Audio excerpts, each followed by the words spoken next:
Buckeye Nation, what's poppin'? Crazy Dog coming at you once again on the Buckin' Crazy YouTube channel, and you already know what time it is. The CFB Playoff Committee just officially released the Week 12 edition of the CFP rankings and the bracket. So you know what that means. It's time to look and see who moved up, who moved down, and who stayed put. So with that being said, let's dive right in. Now, before we get into this week's edition, let's look at last week's rankings and bracket.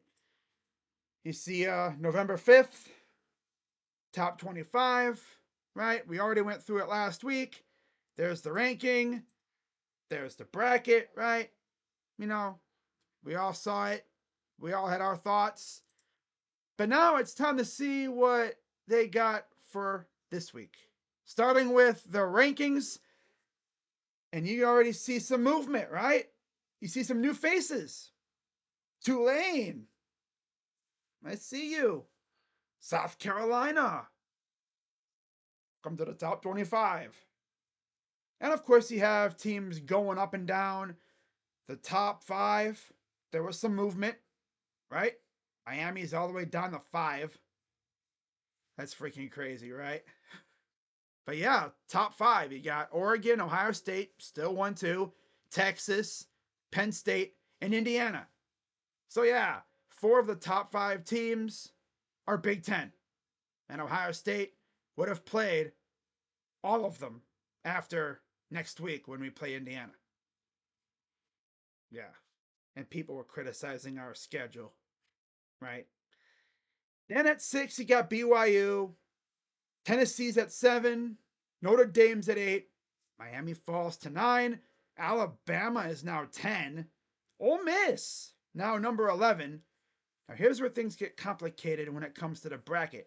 Georgia's 12th. But on the bracket, they're not in because Boise State would get in as a conference champion. So that would kick the Bulldogs out of the tournament. Ooh, that's tough. And then you got the Aggies sitting in 15, just behind SMU, still. Kansas State and Colorado back to back. Wazoo hanging in there. Louisville, Clemson. And then, of course, you got the Cocks from South Carolina. You got LSU and Mizzou. Army, followed by Tulane. So there's your top 25. And then looking at the bracket, of course, like I said, Georgia got booted because Boise would get in as a conference champion. And the matchups. Oh, boy. How about that 9-8 matchup, huh? Notre Dame going to Neyland. Ooh. Alabama facing Indiana. Now, I'm pretty sure Pat McAfee said something about if that actually happened, if Indiana hosted a playoff game in general, especially against a team like Alabama, they would most likely move that game to Lucas Oil because Bloomington Stadium is way too small to host a game of that magnitude, right? But yeah, that would be a crazy game with how good Indiana is. Of course, we will see actually how good the Hoosiers are when they face Ohio State next week. Ole Miss and Penn State. Lane Kiffin versus James Franklin. Ooh. For a chance to face BYU. All right. Wow. Man, Ole Miss going to Happy Valley. Possibly for a whiteout 2.0. Penn State actually do that? Would they double down with another whiteout? I mean, this is a playoff game. You better. If it's not a whiteout, it'll probably be one of them checkerboard or stripe out games that they do. But yeah, if I'm Penn State, I'm going with another whiteout for that game. Oh yeah. Texas, of course, would face Alabama, Indiana winner. Ooh. And then Oregon would get Tennessee, Notre Dame, and Miami coming in at the 4 seed, dropping one spot after losing to Georgia Tech again. Miami would face the winner of Boise State and Ohio State. So that matchup is the same from last week. That's the only similarity when it comes to the first round. All the other matchups are different. Got teams moving up and down. But yeah, I expect a lot more changes, especially with us facing Indiana coming up. I think Tennessee faces Georgia, so we'll see what happens there. I'm sure we'll be seeing a lot more movement, right? Now going back to the bracket, are there any teams that I could see jumping into the top 12? Man, I could realistically see SMU finally getting in. Maybe the Aggies, right? Especially if like Ole Miss slips up again, or Alabama slips up, because Alabama is essentially hanging off the edge. If Alabama loses one more game, they'd have what, 3 losses? And that ain't getting you in the SEC title game, which would most likely mean you're probably not going to make the college football playoff if you lose one more game. So again, they're hanging on the edge. Kansas State, they're kind of on the border, right? Colorado is red hot right now. If Colorado makes it to the Big 12 title game, they have a really good chance of getting in, especially if they win it. They're getting that automatic bid. But yeah, this is going to be an interesting final few weeks, right? And of course, Notre Dame, they only have one pathway to getting in. They have no conference title game. So they just have to keep winning. They slip up, they're in trouble. Now, could they possibly slip up? Let's take a look at their schedule. I'm going to pull it up right now.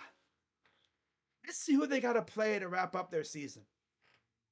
Because honestly, I mean, Notre Dame, they've been pretty good this year. But you know how they can be, right? They can slip up at any time. All right, let's see who they got to play. Of course, they still got to play Army. Now, they're coming off a whooping of Florida State. Their final 3 games are all extremely winnable. Virginia at home. They have Army at Yankee Stadium. And then they wrap up their season at the Coliseum against mid-ass USC.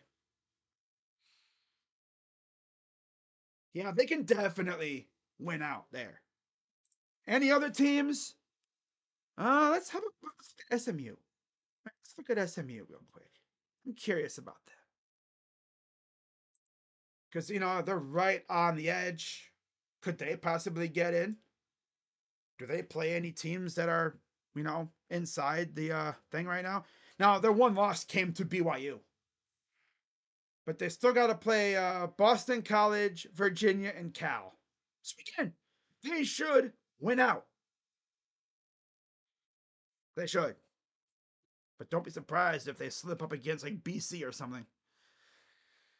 And then finally, let's look at Texas A&M. They got that massive matchup against Texas at the end of the season.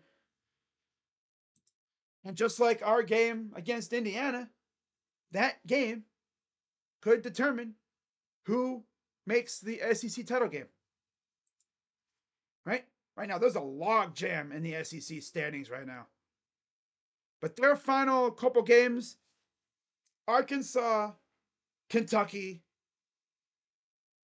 Oh, that's Texas. Okay. Yeah, Texas has Arkansas, Kentucky, and A&M.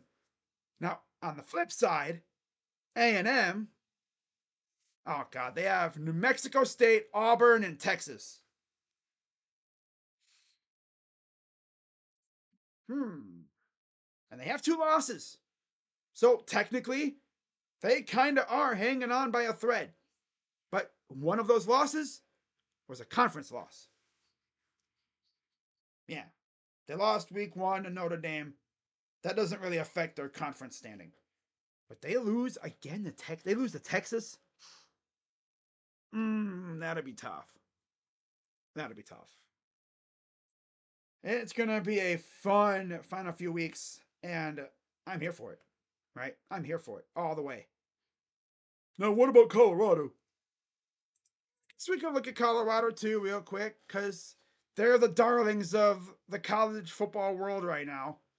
Everyone's talking about them because Dion and all that.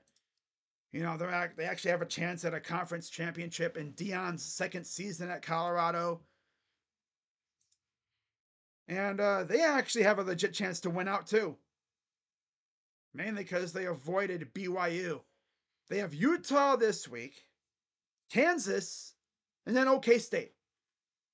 They have an extremely realistic chance of winning out and going to the Big 12 title game, which, of course, I believe is played at Jerry World, which is, I believe, where Dion actually played.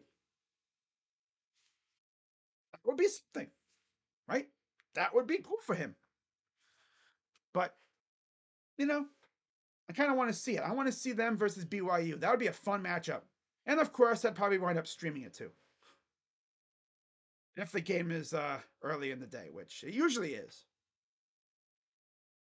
But that's really all I got. So let me know what you guys think of the rankings. And then, of course, you got the bracket. Again, Ohio State would face Boise right now if the playoffs started tomorrow. And then the winner of that game would face Miami. That would be fun. Not going to lie, that would be fun. I think the most intriguing second round matchup out of these matchups right here, Alabama, Texas meeting again. Right? About like Tennessee versus Oregon or Notre Dame versus Oregon. Hey, yo. Ohio State versus the U? Oh, yeah. Okay. Penn State and BYU. That would go hard. Well, Miss and BYU would be cool too. But yeah, there'd also be some pretty juicy matchups in the second round with this current bracket right now. Things are going to change. Teams are going to go up. Teams are going to drop. It's going to be chaos, and I'm here for it. So that's really all I got. And we'll see how things change heading into next week. And yeah, I expect a lot of changes. I expect more chaos. I love chaos. Chaos is fun. So with that being said, as always, I'm Crazy Dog, coming at you on the Buckin' Crazy YouTube channel. Have a good rest of your night, and I'll see you guys, as always, on Friday for my preview video for the Northwestern Wildcats at Wrigley Field. Should be fun. And then, of course, we got Indiana. One of the biggest games of the year. The game before the game. Oh, yeah. So I'll see you guys later. Unless we have recruiting news, which it's been very quiet when it comes to Buckeye recruiting. It's actually been like 3 months going on since we've seen a prediction or crystal ball placed for the Ohio State Buckeyes to land somebody. It's been way too long. I expect that'll change soon, though. When it does, I'll have a video or whatever talking about it. I might actually do a video talking about potential flips because, of course, National Signing Day is coming up. Yeah, it's coming up now. So that'll be fun. Am I going to stream it? No. I'll just do a video talking about the class and everything. So that's all I got. With that being said, let's go Bucks. I'm Crazy Dog coming at you as always on the Buckin' Crazy YouTube channel. OH, I'm out. Bye-bye.